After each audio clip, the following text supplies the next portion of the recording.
So today we are going down to Bright, and it's about an hour and a bit from here.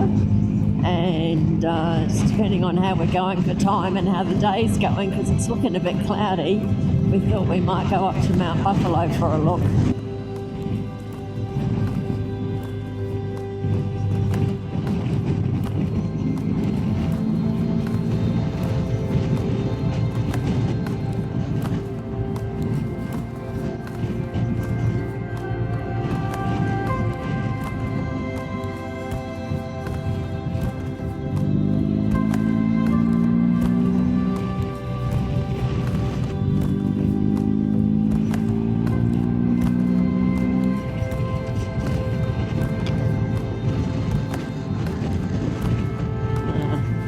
There's another sign there that just said strong winds.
This is Harrietville, and this is the first time on all this trip, I think, that I've heard the cicadas really, really loud. It's quite a cute little place, beautiful trees. We're about 24k out of Bright now, so we'll stop there and have a snack of some description. That's a nice home there, isn't it, on the left? Yeah, it's a lovely place. Beautiful, yeah. We are just entering Bright, where we're going to stop for lunch and do a little bit of shopping. And we think we might have to pass on Mount Buffalo today because it's another hour up and an hour back down and another hour and a half back up to Mount Hotham.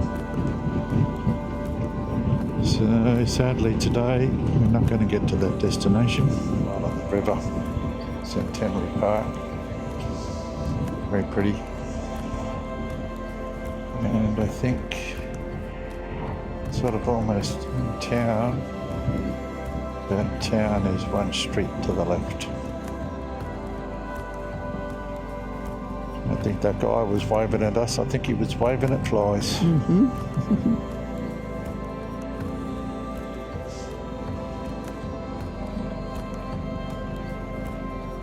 Park here. No, might be finding there's parks over that side. So yeah, that's it. That's the main street of Bright. We did the lovely road from Dargo to Mount Hotham yesterday, and Murray said, "Oh, we're just in Bright." He said, "I wonder if there's a car wash." So he's found one. And he's giving Stormy a bit of a bath. She was pretty gross.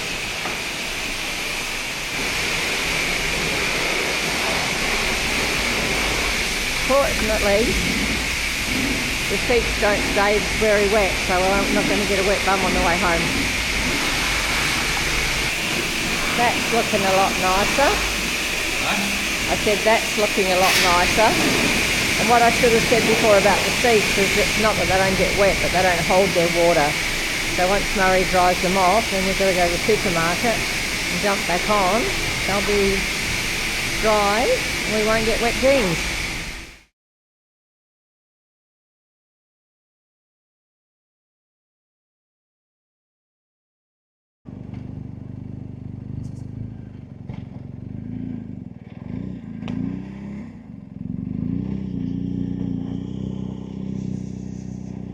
there's some sculptures over there. I think a horse and an emu or something. Go and have a closer look at those.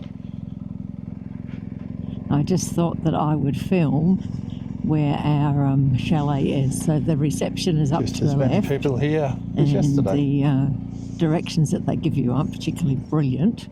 So we sort of had a few pauses to restudy the map. And probably the furthest chalet from the restaurant. Maybe not, but close to it. But one good thing is it's got a flat place to park the motorbike. So some of these driveways are a bit steep.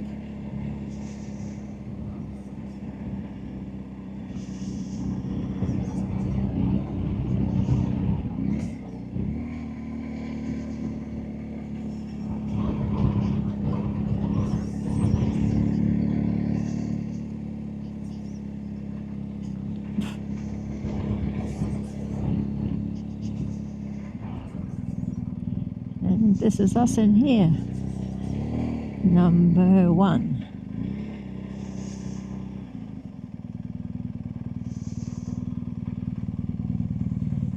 And today it's back to layers. Yeah. So I think until we leave Canberra, which is our next day's day trip, and then by the time we leave Canberra and head towards Sydney, we'll be well and truly out of layers. Now, this is a pretty nice road down here. Once we get out of the trees, it opens up. It's really nice. This road is nowhere near as windy as going down the other side of the mountain. Just coming into some twisties now for a few kilometres. It was actually only 4 degrees when we got up this morning.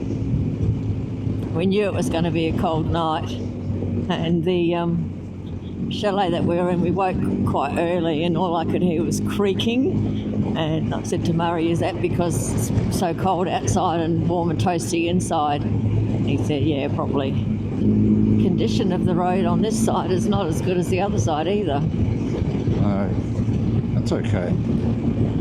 Maybe this road sees a lot more traffic. This is Omeo. A couple of years ago, somebody came up with the bright idea to make some mountain bike tracks in the back of town. I don't know how well they're being utilised, but I thought, what a fantastic initiative.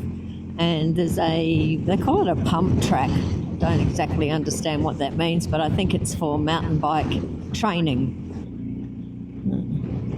Oh, there you go, there's some push bikes. Lots of push bikes. Pump track. Pump track. Somebody has made people and push bikes and things out of bits of poles, I suppose. Copper logs. Copper logs, there you go. And there's a clothesline with people hanging off it, sitting on it. And this, they've made it like a push bike race. It's just hilarious. And around here there's a 4-wheel bike, quad bike with a photographer on the back, and the lawnmower man with a photographer on the back. All right, Murray's going to go up to the information because he's just not sure about a couple of the roads that have been suggested and that the GPS is showing him. And I'm just going to have a quick walk over here. This is the first time I've actually seen water in this creek. I hear frogs. The trees are lovely. And there's a little footbridge over there. And a little gazebo-y thing. Beautiful day now. It's warmed up considerably. I think I may have to remove a layer. There is even a bike wash station. It looks like they've planted new seed here. It's a bit sort of torn up at the moment, but oh my God, how fancy is this? Hoses, put their bikes up on the stand, drainage, awesome. Well, safety's a big thing for these copper log cyclists. They've all got their helmets on. Quite a few of them have got water bottles, and some of the ones up here have even got shoes on. The ones on the hanging off the clothesline have got shoes on. It's just clever.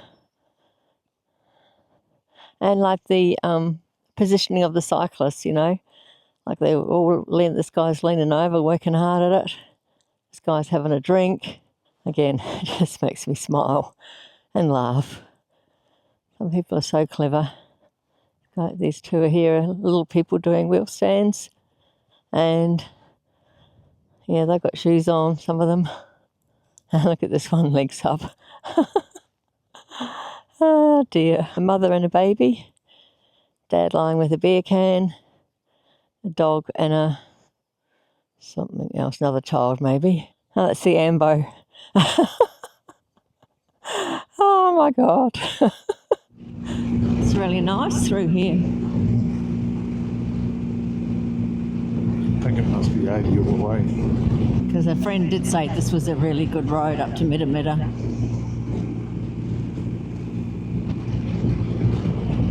I think the whole way to Jindabyne is going to be okay.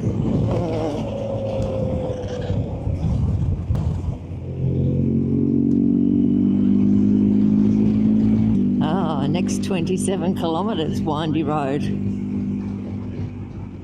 I shall not be filming for all of that.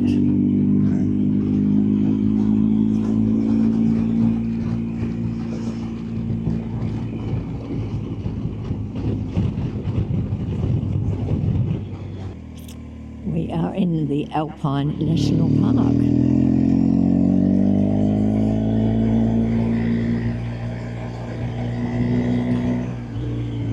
You'd be pleased to know I'm taking it very cautiously.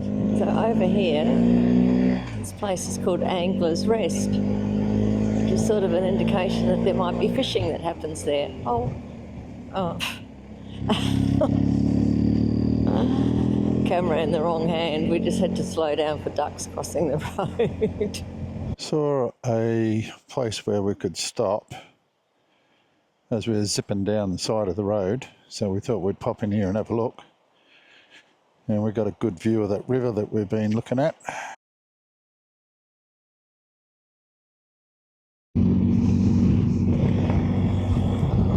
That was a nice little interlude.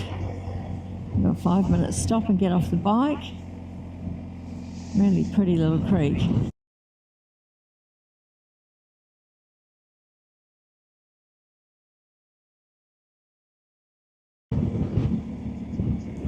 There's a craft shop.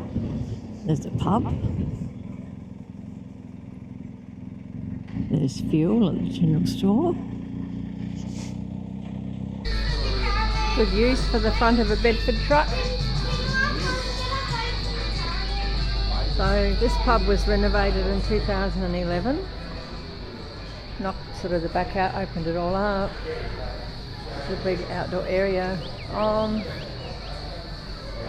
And what I thought was interesting, I've never seen it before, is the wine rack is made from Rio. Real Rio, not just plastic lookalike stuff. Fantastic. And now we are heading for Jindabyne via Threadbow. Yep. The road from Omeo to Jindabyne has been fantastic, and we understand that this road's not going to be as nice and twisty, but that's okay. And once we hit, what's it called, that place? Jindabyne. Once we hit there, it'll be twisties all the way up to Threadbow. Very nice country in here. Yes, definitely is.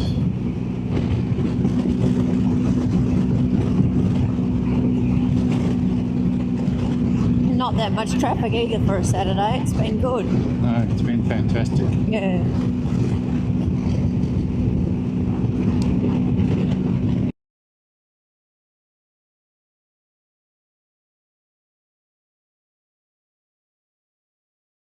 We've just crossed the border back into New South Wales. Murray asked me about, I don't know, half an hour ago, are we still in Victoria? I said, well, we haven't seen the sign, so probably yes. But now, New South Wales, homeward bound to Queensland, but the slow way. We are now in the Kosciuszko National Park. This is the beginning of the twisties and the Snowy Mountains hydro scheme or system, whichever word you want to use, is all in this area. It must cost a hell of a lot of money to have all of this wiring placed on the rock walls to stop rocks falling down and hitting cars. There's been quite a lot of it still going.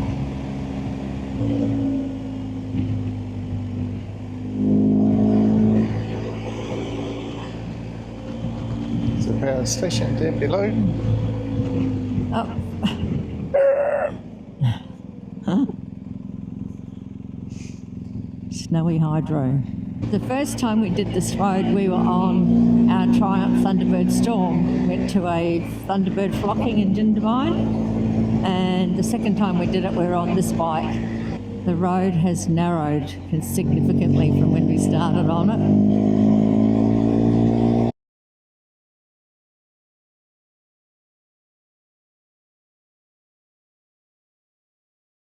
Again, we're lucky that there's not that much traffic on this road. There's been a few sports cars heading south, and I think we've passed 2 cars, which has been really good. I can't believe how tall some of these trees are. Massive. And now we're on a very steep descent. Leather barrel.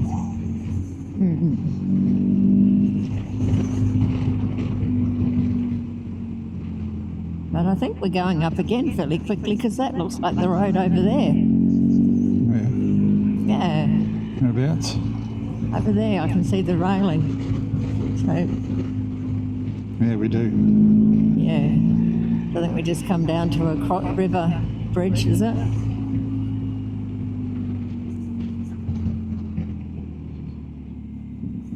Leather Barrel Creek. Yeah. We must be pretty close to the top because the vegetation has changed considerably.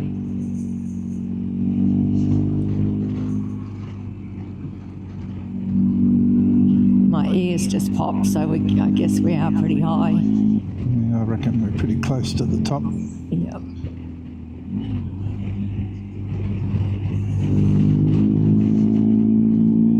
Cool. Yep.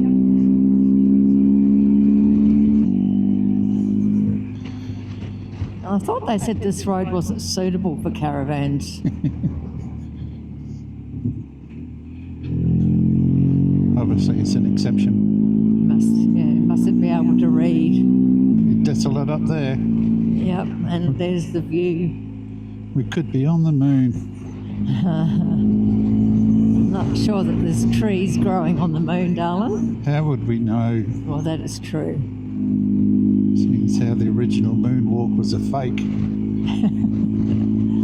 Well, it could all be a conspiracy. Could be. Yep. Siberia.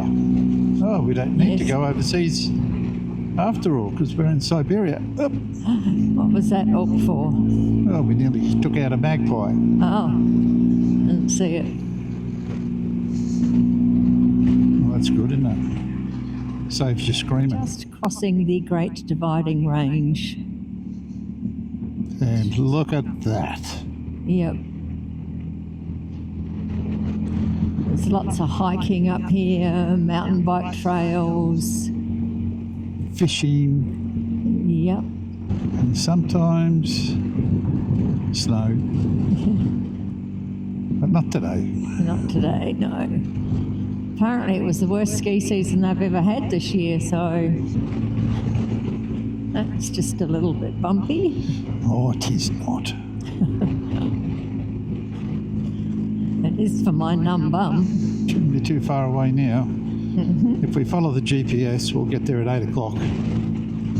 Oh, Can't believe that it's still trying to turn me around. oh.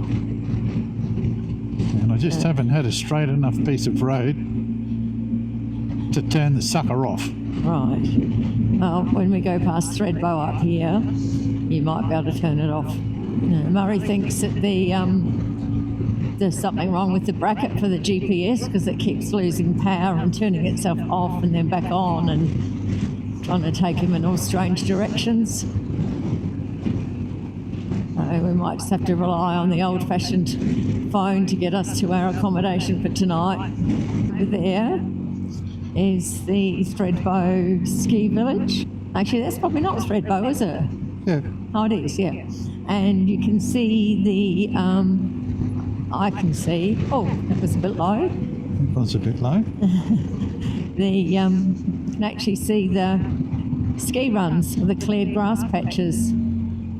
And is that the luge run down there? Looks like the luge run. Oh, there's maybe two of them now. Yeah. That's a bit Looks of fun. like it's a really big one. Yeah. There's a bit of a bump at the end. That one that we went on all those years ago it was pretty long.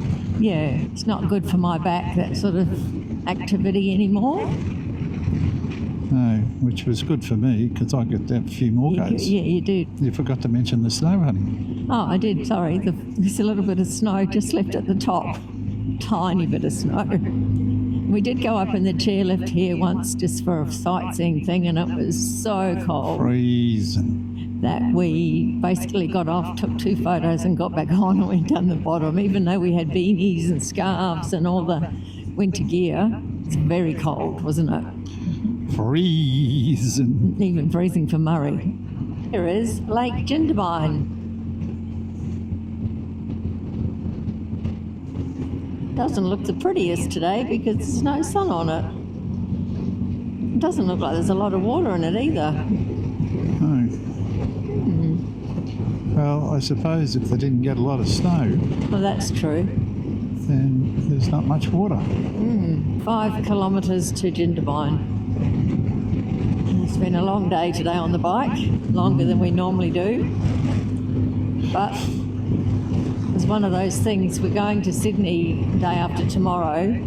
3 days was too many, 2 days was possibly not enough. But there's not that many places to stay in between unless you go the coastal road. I think I'm going the right way. Yep, I think so. If you'd turned left, we would have ended up at Perisher. Did think about it. No. Not today, thank you. We've done that before as well. I think I saw that the microphone had 60% battery, so that's not bad, considering they've been on all day. Well, like we're on charge for 3/4 of an hour for lunch. Yeah. Does that little box charge them quite quickly? Yeah, it seems to. Okay. Wild guest time. This is Jindabyne.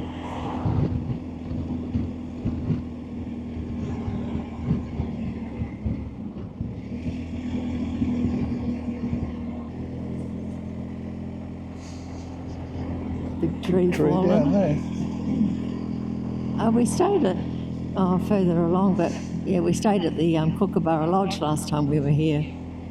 So ends our day from Mount Hotham to Jindabyne. Fantastic day, beautiful weather.